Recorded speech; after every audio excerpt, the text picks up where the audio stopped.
우리가 예배하는 오늘 이 시간에 여러분 하나님이 이곳에 계신다라고 믿으십니까? 그러면 은혜입니다. 왜냐하면 찬양대의 찬양처럼 하나님이 거룩하다면 여러분과 저는 다 죽었습니다.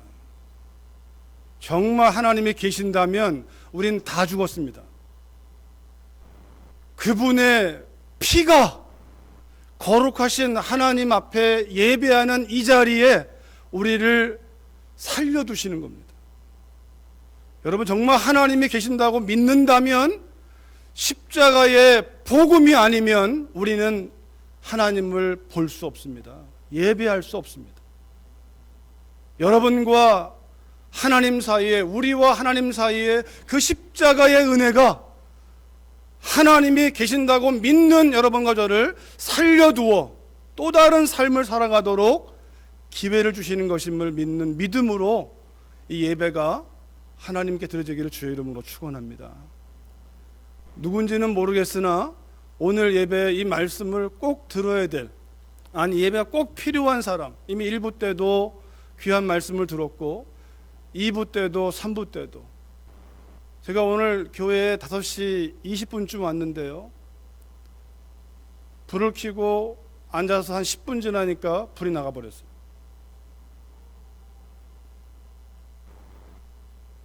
불이 들어온 건 8시 반이었습니다. 장로님께도 연락을 드리고 어느 목사님께도 연락을 드리고 교회를 다 뒤져보고 모든 배전판을 다 보고, 그런데 문제는 우리 교회 안에 있는 게 아니라 이 지역 자체에 문제가 있는 거였어요. 3시간 동안 깜깜한 가운데, 물론 서서히 날이 밝으면서 빛이 오긴 했지만 그런 마음이 들었어요. 만약에 불이 안 들어온다면 어떡할 것인가.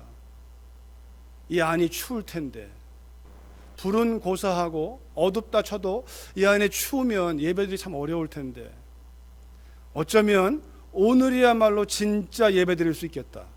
불도 없이 열도 없이 오직 하나님만 바라보고 예배할 수 있겠다, 이런 마음이 들었어요. 여러분, 우리의 상황이 어그러질 때 예배가 방해되는 것이 아니라 그때야말로 진짜 예배가 시작이 되는 겁니다. 우리의 관심을 끌었던 다른 것들을 다 제거하고 하나님만 바라보는 예배. 그런데 다행히 8시 반에 제가 이 블라인더를, 밖에 있는 빛을 좀 들여오내기 위해서 블라인더 열려고 저하고 먼저 온 전사님하고 이렇게 하려고 딱 하는데 불이 딱 들어오는 거예요. 그때부터 힐링을 하고 바쁘게 움직였는데요, 여러분 오늘 이 말씀이 누군가에게는 꼭 필요할 것 같아요. 그러니까 아마 오늘 말씀도요, 세상에 빛으로 오신 예수님이에요. 근데 빛을 가져가 버렸어요, 새벽부터.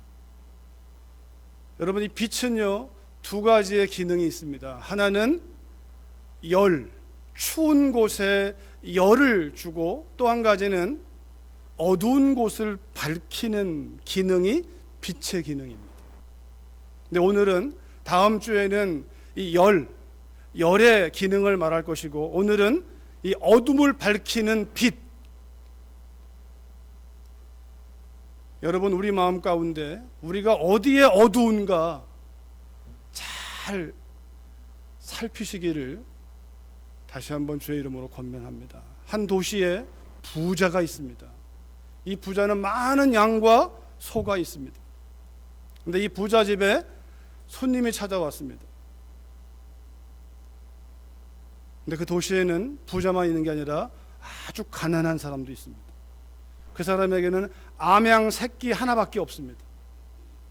그런데 이 부자가 자신의 권력을 사용해서 손님을 접대할 양으로 가난한 자의 암양 새끼를 뺏어 가지고, 그리고 자기 손님을 접대했습니다. 그러자 그 이야기를 들었던 한 사람이, 누구냐? 그 사람 반드시 죽어야 된다. 만일 그가 죽지 않는다면 그가 빼앗은 암양 새끼의 4배를 갚아줘야 된다. 여러분 누구 얘기인지 혹시 짐작가십니까? 나단이 와서 다윗에게 던진 이야기입니다. 다윗이 화를 냅니다. 누구냐 그가? 그는 살지 못할 것이다. 만약 살아 있으려고 한다면 4배나 갚아줘야 될 것이다. 나단이 얘기합니다. 바로 당신입니다. 하나님이 당신을 그 왕의 자리에 세웠는데 어찌하여 여인을 보고 알아보게 하고 남의 아내인 걸 알면서도 그를 데려오게 하고 같이 잠자리하고 임신된 것을 듣게 되니까 그 남편을 불러와서 은폐하기 위해서 집으로 보내고, 충성된 신하가 집으로 가기를 싫어하니까 내 동료는 지금 전쟁터에서 지금 죽어가고 있는데 나만 혼자 집에 가서 못 잡니다. 그러자 편지를 써서 가장 치열한 전쟁이 있는 곳에 보내어 죽여버려라. 이야기를 통하여 가난한 자의 암양 새끼를 뺏은 그 부자 이야기를 들으면서 저 나쁜 놈, 이건 너무 잘했던 다윗이 왜 자기가 한 일은 못 보냐 이거죠. 이만큼 우리는요, 다윗의 이야기가 아니라 여러분과 이만큼 이기적이고 자기중심적이라는 거예요. 남의 티는 잘 보지만 내 허물은 보이지 않는 거예요. 내가 하면 로맨스지만 다른 사람이 하면 불륜이 돼버리는 거예요. 또 한 사람이 있습니다. 신약에 오면 한 도시에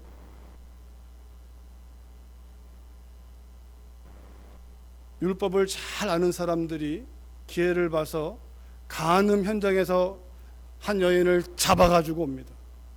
그리고 예수님께 와서 얘기합니다. 예수님, 모세 율법에 이런 여인은 돌로 쳐 죽여야 되는데 당신은 어떻게 하시겠습니까? 매우 교묘한 질문입니다.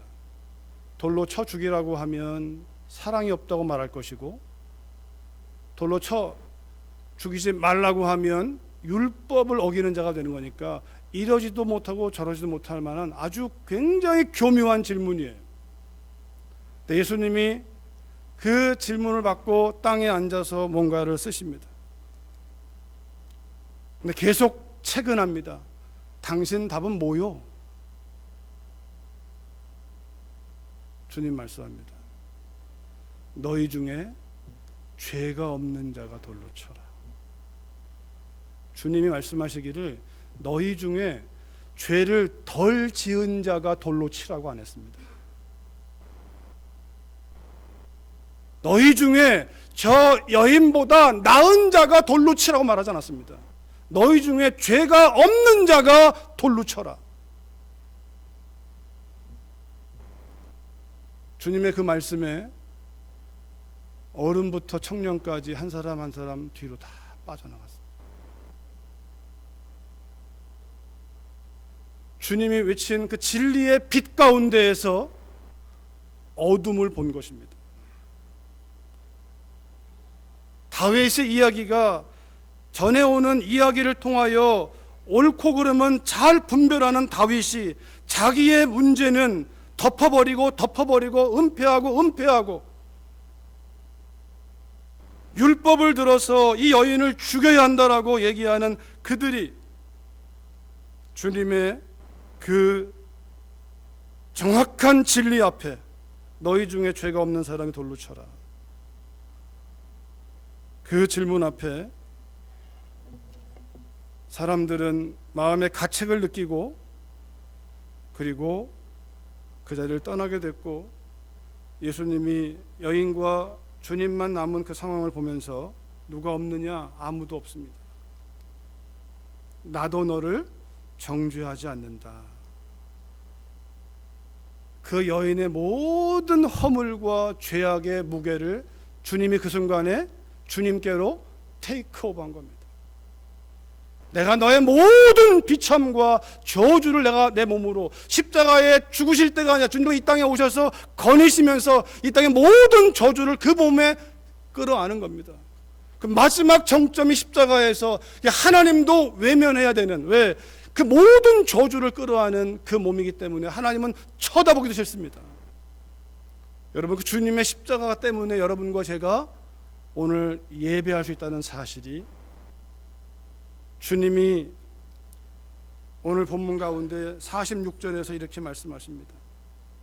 나는 빛으로 세상에 왔나니 무릇 나를 믿는 자로 어둠에 거하지 않게 하려 함이로라. 나는 빛으로 세상에 왔나니 무릇 나를 믿는 자로 어둠에 거하지 않게 하려 함이라. 나는 빛으로 왔기 때문에 어둠과는 같이 공존할 수 없다는 거예요. 다시 말하면 어둠 가운데 있던 우리의 삶을 끄집어내어 어둠 가운데가 아니라 빛 가운데로, 빛 되신 주님을 믿는 자로 하여금 더 이상 어둠에 거하지 아니하도록, 어둠에 속한 삶을 살지 않도록, 어둠에 속한 그 길을 걷지 않도록. 우리가 아까 영상으로 하엘이 영상을 봤지만, 여러분, 그 민족의 아픔 가운데 한 가지 이야기가 뭐냐면, 그 지역이 프랑스가 식민 통치했는데 캐톨릭이 들어갔죠, 먼저는. 근데 그들이 얼마나 어둠 가운데 행했냐면, 이 하엘이 사람들이 너무 괴롭힘을 안 하고 착취당해가지고 그들이 연구한 거예요. 저들이 싫어하는 게 뭐냐? 저들이 하나님을 믿는다고 말하는데 저들이 싫어하는 게 뭐냐? 아, 그렇구나. 하나님의 반대는 마귀구나, 사탄이구나. 민족 전체를 사탄에게 봉헌해 버리는 거예요. 하나님을 믿는 사람들이 어둠 가운데 살았을 때에 하나님을 믿어야 될 사람들이 도리어 마귀에게 자기들의 영혼을 팔아버리는 일이 벌어지는 거예요. 여러분, 주님이 말씀하세요. 다음 주가 우리가 성탄절을 기념하는데 우리가 무엇을 기념하는지 저는 깊이 고민해 보기를 바라요. 나는 빛으로 세상에 왔다. 우리가 그동안 살아왔던 성탄절의 문화가 아니라, 노래가 아니라, 정말 예수님이 왜 오셨는가? 나는 빛으로 왔다라는 거예요. 어둠을 깨뜨리기 위하여, 어둠에서 우리를 건져내시기 위하여. 요한복음 8장 12절에도 주님이 이렇게 말씀했습니다. 예수께서 또 말씀하여 이르시되 나는 세상의 빛이다. 나는 세상의 빛이다. 나를 따르는 자는 어둠에 다니지 아니하고 생명의 빛을 얻으리라.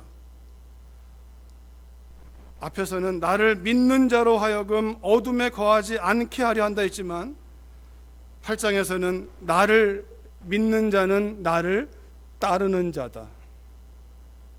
여러분, 믿는다의 의미는 따르는 겁니다. 따르지 않는 사람은 믿는 사람이 아닙니다. 성경이 믿는다는 말이 나오지만 주님이 나를 믿으라는 말을 많이 하기보다 Follow me, 나를 따르라. 언제나 주님이 그 말씀을 더 많이 했습니다. Follow me, 나를 따르라. 나를 믿으라고 한 다음에 거기 앉아서 우리 마음대로 사는 게 신앙생활이 아니라, 믿는다는 것은 주님을 따라가는 것입니다. 주님이 가는 곳으로 가는 것이고, 주님 보는 것을 보는 것이고, 주님 말씀을 따라하는 것이고, 주님이 침묵하시면 침묵하는 것이고. 믿는다는 것은 따라가는 겁니다. 따라가지 않는다면, 프랑스 믿는 자들이 주님을 따라가지 않고 자신들의 탐욕과 욕심을 따라 그 민족을 착취하고 나아갔을 때 그들은 주님을 믿는다고는 말했지만 따르지 않았기에 그들은 하나님의 사람들이 아니었습니다. 그들은 도리어 사단의 하수인이 되었습니다. 믿는다는 건 따르는 겁니다. 성탄절이 우리에게 오는 것은 주님을 믿고 따라오라고 우리에게 주신 메시지이지, 여러분, 어둠에서 우리를 빼내시고 어둠 가운데에서 우리를 건져내시고 애굽에서 우리를 빼내시고, 이것이 구원 아닙니까? 이것이 유월절이고, 이것이 교회라고 하는 에클레시아, 에크라는 말이 out of there, 거기서부터 우리를 빼내는 것, 어둠에서 빼내는 것, 빼내어진 사람들이 바로 교회입니다. 다시는 거기로 돌아가지 않는 사람들, 어둠 가운데서 우리를 빼어내어 하나님께로 돌이키게 하는 그 일을 위하여 나는 빛으로 이 땅에 왔다고, 어둠의 권세를 깨뜨리고 빛 가운데, 다시 말하면 하나님께로 우리를 이끌기 위하여. 요한복음 12장 44, 45절 오늘 본문 앞쪽에 이렇게 말합니다.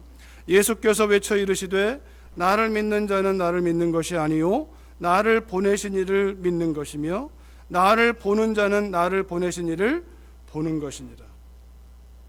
나를 믿는 자는 나를 믿는 게 아니라 나 보내신 이를 믿는 것이다. 또 나를 보는 자는 나를 보는 게 아니라 나를 보내신 그분을 보는 것이다. 여러분 이 말을 잘 보세요. 한마디로 하면 믿는다는 것은 첫 번째가 주님을 따른 거라면, 두 번째는 믿는다는 것은 하나님 중심의 삶을 산다는 겁니다. 하나님 중심, 믿는다는 것은 하나님 중심, 나를 믿는 게 아니라 나를 보내신 그분을 믿는 것이다. 예를 들면요, 여러분, 대한민국 대사가 미국에 와 있다면 그 대사를 바라보는 사람들이, 미국 사람들이 주미 대사를 바라보잖아요. 그러면 이 주미 대사를 바라보지만 이 주미 대사는 이 사람을 파견한 대한민국 대통령을 대신하고 있는 거예요. 그렇기 때문에 이 사람의 행동 거지는 대한민국 대통령과 직결돼 있어요. 이 사람이 대통령의 명예에 걸맞지 않으면 당장 소환이에요. 나를 믿는 자는 나를 믿는 게 아니라 나를 보내신 하나님을 믿는 것이다.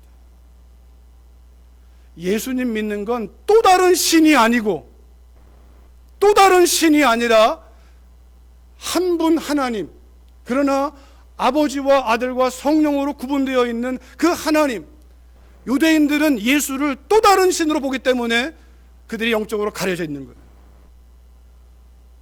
우리는 예수님을 믿는다고 말하지만 이방인들은 예수님을 믿는다고 말하면서 그 믿음을 자기 중심으로 써버리는 게 문제가 되는 거예요. 예수님을 믿는 것은 하나님 중심으로 사는 걸 말하는 거죠. 나를 믿는 자는 나를 믿는 게 아니라 나를 보내신 그분을 믿는 것이고, 나를 보는 자는 나를 보내는 게 아니라 나를 보내신 그분을 보는 것이다. 믿는다는 것은, 주님이 이 땅에 오시면서 선포하신 메시지는, 믿는다는 것은 나를 따른다는 것이고 내가 이미 간 그 믿음의 길을 따라온다는 것이고, 두 번째가 믿는다는 것은, 성탄절은 하나님 중심으로 돌아오라고, 사람 중심으로, 자기 중심으로, 자기 소견에 오른 대로, 자기 느낌에 오른 대로 가지 말고 하나님 중심으로 돌아오라고. 이것을 믿음, 이것이 빛입니다. 빛이 비추면 믿는 게 따르는 거구나. 나는 지금 주님을 따르고 있는가? 내가 하는 말, 내가 가는 곳, 내가 보는 거, 듣는 게 주님을 따르고 있는 것인가? 여러분, 그렇게 질문하면 우리의 생활이 달라지기 시작합니다. 그냥 믿습니까? 물으면 믿어요로 끝나버리지만, 주님이 보고 있는 걸 보고 계십니까? 주님이 가고 있는 곳을 가고 있습니까? 그러면 달라져요. 아마 여러분 이런 경험 했을 거예요. 그런 질문, 지금 보고 있는 게 주님이 보라고 하신 겁니까? 근데 그 사람이 지금 신문을 보고 있어요. 또는 TV를 보고 있어요. 내 옆에 누가 그래요? 남편이나 아내가 지금 보고 있는 게 주님 보라고 한 겁니까? 그러면요, 거의 19은 화낼 겁니다. 그 말이 맞는데 그 말을 따르고 있지 않기 때문에 화를 내는 거예요.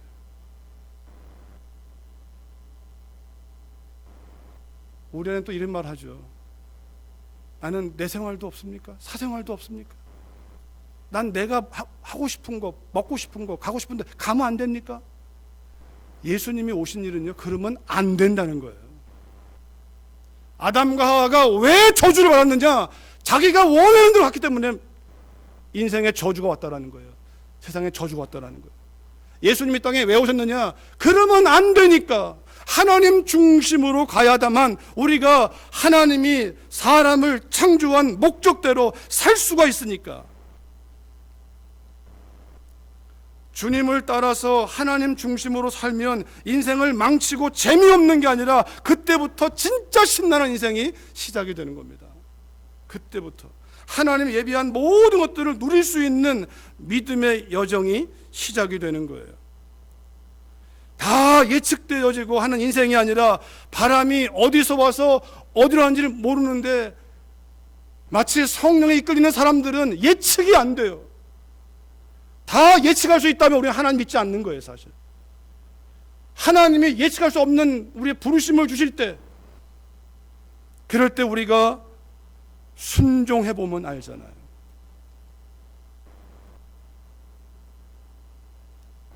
원로 목사님께서 목회가 전부인 것으로 아셨는데 하나님의 그 부르심 앞에, 여러분 저 역시 필리핀에 살아봤지만 다른 나라에 사는 것이 신나는 일도 있어요. 저도 향수가 있어요. 필리핀에 향수가 있어요. 가고 싶어요.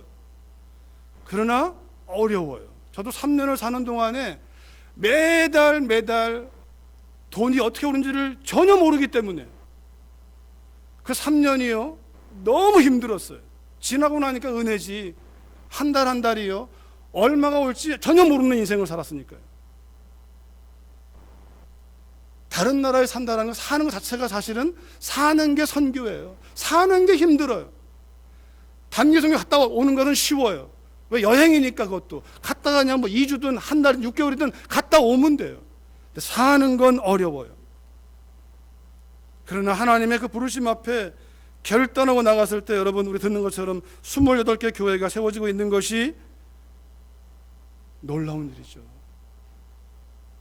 하나님의 일은 예측할 수 없으나, 그러나 하나님 중심으로 우리가 나아간다면 하나님께서 하나님의 인생을 열어가시는데, 어쩌면 저와 여러분 다 내가 계획하고 예측한 대로 살아가니까 우리가 하나님의 은혜라고 말하지만 어쩌면 전혀 은혜가 없는 삶일지 몰라요. 다 내가 계산한 삶인데 우리의 말만 은혜라고 말할 뿐이지, 내가 언제 너하고 함께 했냐? 다 네가 한 거야, 네가. 여러분, 하나님이 하신 은혜라면요 우리는 할 말이 유구무원이에요. 근데 내가 한 일은 할 말이 많아요. 내가 한 일은 할 말이 많아요. 나를 믿는 자는 나를 보내신 이를 믿는 것이고, 나를 보는 자는 나를 보내신 이를 보는 것이다. 하나님 중심. 에덴의 비극은 그 하나님 중심, 함께 하시는 그분을 바라보지 않고, 그분을 믿고 보지 않고 자기의 생각에 붙들리는 순간 마귀가 맞아, 네 생각이 맞아, 네 느낌이 맞아. 사사기에서 나오는 그 표현, 자기 소견에 옳은 대로 행하였더라. 이스라엘의 왕이 없으므로 자기 소견에. 여러분, 진짜 우리의 왕이 누굽니까? 주님이십니까? 아니면 나 자신입니까? 아니면 돈 아닙니까? 아니면 세상 아닙니까? 아니면 자녀 아닌가요? 나의 왕이 누굽니까? 나를 움직이는 게 무엇입니까? 하나님 중심의 삶, 이것을 우리에게 선물로 주시기 위하여 우리가 갈 수 없기 때문에 주님이 오셔서 주님을 통하여 우리를 그곳으로 이끌기 위하여 거기에 하나님 나라의 대사로 살아가는 인생이 펼쳐지니까. 주님이 49절과 50절에도 이렇게 말씀하십니다. 내가 내 자의로 말한 것이 아니요 나를 보내신 아버지께서 내가 말할 것과 이룰 것을 친히 명령하여 주셨으니 나는 그의 명령이 영생인 줄 아노라. 그러므로 내가 이르는 것은 내 아버지께서 내게 말씀하신 그대로니라. 첫 번째 성탄절에 빛으로 오신 주님의 메시지는 너희가 나를 믿는다면, 나를 웰컴했다면 나를 따르라. 두 번째가 나를 믿는다는 것은 내가 아니라 하나님 중심으로 산다는 걸 말하는 것이다. 세 번째는 나는 이 땅에 와서 오는 것도, 그리고 태어나는 것도, 자라는 것도, 그리고 일을 하는 시작하는 타이밍도, 죽어야 할 때도, 죽는 방법도, 모든 것이 내가 결정한 게 아무것도 없다. 내 자의로 한 게 아무것도 없다. 다 하나님 말씀한 대로. 예수님의 태어난 장소가 베들레헴. 왜 그렇습니까? 이미 구약에 예언되어 있으니까. 예수님이 자라나신 것이 나사렛입니다. 왜 그렇습니까? 이미 구약에 예언되어 있으니까. 예수님 십자가에 죽었습니다. 왜 그렇습니까? 이미 이사야 말씀에 예언되어 있으니까. 하나님 말씀하신 대로 한순간도 쳐다보는 것, 듣는 것, 말하는 것, 가는 것, 자기 자유로 한 것이 아무것도 없습니다. 하나님이 말씀한 대로만 가셨다는 거예요. 성탄절의 메시지 세 번째는 그러기에 하나님 말씀 중심입니다. 하나님 말씀에 더해도 안 되고 빼도 안 되고 말씀하신 그대로, 말씀대로, 말씀에 의지하여 노아가 여호와의 말씀대로 방주를 지었듯이, 아브라함이 말씀에 의지하여 고향을 떠났듯이, 베드로가 깊은 데로 그물을 던지라고 하는 그 말씀에 의지하여 그물을 내리는 것처럼 말씀에 뭘 더하거나 빼는 게 아니라 있는 그대로, 빌립이 가사로 가라는 성령의 말씀을 들었을 때 거기는 광야인 줄 알았지만 가라고 하니까 가는 거죠. 논리적으로 따져보고 거기는 광야고 사막인데 누가 있을까요? 누가 있고 없고는 우리 상관이 아니라 너는 가라면 가는 거죠. 성탄절의 메시지 세 번째는 이것입니다. 하나님 말씀대로 나는 살았습니다. 하나님 말씀대로 불순종했을 때, 순종하지 않았을 때 아담과 하와는 영적으로 죽었고 그 마음이 죽었고 육체가 죽었습니다. 하나님 말씀대로 행했던 예수님을 믿을 때 영이 살고 우리의 마음이 살아가는 것이 성화고, 영이 사는 것 중생이라면, 우리의 마음이 날마다 새로워지는 것이 성화라면 장차 이 육신도 변하여 새로운 모습을 만나는 그날이 영화로운 그때를 바라보는, 이 중생 성화 영화를 하나로 한다면 구원으로 말할 수 있겠죠. 그런데 이 모든 것이 다 하나님의 말씀대로. 마태복음 5장에 주님이 산상수훈 가운데 27절에 이렇게 말씀하십니다. 간음하지 말라라고 계명에는, 옛 계명에는 나와 있지만 이 말은 뭐냐면 결혼 전에 남녀가 잠자리 하면 안 되고 결혼한 후에 아내와 남편 말고 다른 사람과 잠자리 하면 안 되는데 그것이 행동으로 옮기는, 간음하지 말라고 했다는 것을 들었으나 나는 너희에게 말한다. 너희가 행동으로 옮기지 않았어도 너희 마음에 음욕을 품고 있다면 이미 간음한 자다.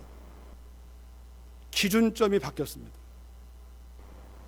행동으로 해서가 아니라 마음. 옛 계명은 우리의 행동을 따지지만 그러나 새 언약은 행동을 따지는 게 아니라 마음의 동기를 따집니다. 예수님이 왜 떠나가는 게 유익이냐면, 내가 떠나가면, 내가 너희 곁에 있으면 너희 행동 거지만 보겠으나 내가 가면 내가 다른 보혜사를 보내어 너희 속으로 들어와서 너희 마음에 두고 너희들의 생각과 말과 행동 일거지를 내가 인도할 것이다. 그러기에 성령을 따라라. 네 생각이 아니라 성령을 따라라. 다수결이 아니라 성령을 따라라. 세상이 아니라 성령을 따라가라. 성령을 따라가신 예수님의 삶은 하나님 말씀대로, 그 말씀의 울타리 안에서 역사하시는 성령, 성령은 진리의 영이라 진리를 드러내십니다. 에베소서 5장 8절 이하에 이렇게 선언합니다. 예수 안에 있는 자들에게 너희가 전에는 어둠이더니 이제는, 전과 이제가 바뀌는데 이제는 주 안에서 빛이라. 주 안에 있는 우리는 어둠이 아니라 빛이라는 거예요. 빛이 내 안에 있다라는 거예요. 내 안에 계시는 빛 되신 그 영, 성령, 진리를 따라 내가 가지 않으면, 내 생각을 따라가면 어둠인 것이고 육신의 소욕인 것이고, 내 안에 들어오신 성령을 따라가면 빛이라. 빛의 자녀들처럼 행하라. 빛의 열매는 모든 착함과 의로움과 진실함에 있느니라. 주를 기쁘시게 할 것이 무엇인가 시험하여 보라. 이 말은요, 항상 물어봐라. 주님이 기뻐하는 건지 네가 기뻐하는 건지, 주님이 기뻐하는 건지 사람이 기뻐하는 건지, 하나님을 기쁘시게 하는 건지, 사람을 좋게 하는 것인지, 세상이 좋은 것인지 하나님 앞에 옳은 것인지를 항상 물어봐라. 여러분, 그 말이 말씀을 따라간다는 말이고, 그 말이 하나님 중심의 삶을 산다는 말이고, 그 말이 예수님을 믿는 건 예수님을 따라가는 것이에요. 주님은 언제나 하나님 앞에 여쭤보고 하나님의 뜻대로 순종하신 분이니까. 성경은 말합니다. 믿음으로 하지 않은 모든 것이 죄라고 그랬어요. 이 말로 한다면 주님께 묻지 않고 행한 모든 것은 다 죄라는 거예요. 겉으로 보기 아무리 좋아 보여도 주님께 묻지 않고 행한 것은 다 죄다. 그거 내가 시킨 거 아니야. 저 모르십니까? 선지자의 이름으로 병도 고치고 모도 하고 모도 해고. 나 너 몰라. 주님과 상관이 있어야 됩니다. 주님과 상관이 없으면 우리가 이 땅에서 아무리 많은 업적을 쌓고 사람들이 다 우러러보고 우리를 성인처럼 추앙한다 할지라도 그날에 이르러 주님이 너 누구냐? 그러면 끝나는 거예요. 주님을 기쁘시게 할 것이 무엇인가 시험하여 보라. 어디서부터요? 내 개인적인 삶에서부터, 가장 은밀한 곳인 가정에서부터. 거기에 주님이 계시잖아요. 남편에게, 아내에게, 자녀에게, 부모에게 뭔가를 할 때 주님께 물어보고 따라가야지. 내 생각 따라서 가면 안 되잖아. 청년 사울을 불러내신 주님이 사도행전 26장에서 이렇게 본인의 신앙 고백을 통하여 말합니다. 하나님이 자기를 아그리빠 왕 앞에서 얘기하는데, 이스라엘과 이방인들에게서 내가 너를 구원하여. 이 사울은 이스라엘 사람인 동시에 이방인의 문화도 유창한 사람이거든요. 히브리 문화와 헬라 문화 다 가지고 있는 사람이기 때문에 이스라엘과 이방인에서 내가 너를 구원하여, 내가 먼저 너를 건져낸 다음에 여러분과 제가 이미 구원받은 자라면 이 말씀은 똑같은 거예요. 다시 그들에게 보내요. 그들의 눈을 뜨게 하여 사울의 눈에서 비늘이 벗겨진 것처럼 반드시 눈에서 벗겨져야 돼. 그 말이 뭐냐면 이 육신의 시력이 아니라, 이것으로 선악을 판단하는 것이 아니라 내 영적인 눈이 열려야 됩니다. 믿음의 눈이 열려야 됩니다. 하나님 보시는 관점으로 볼 수 있어야 됩니다. 그 눈을 뜨게 하여 어둠에서 빛으로, 사탄의 권세에서 하나님께로 돌아오게 하고 죄사함과 나를 믿어 거룩하게 된 무리 가운데서 기업을 얻게 하리라 하더이다. 주님이 빛으로 이 땅에 오신 이유입니다. 목적입니다.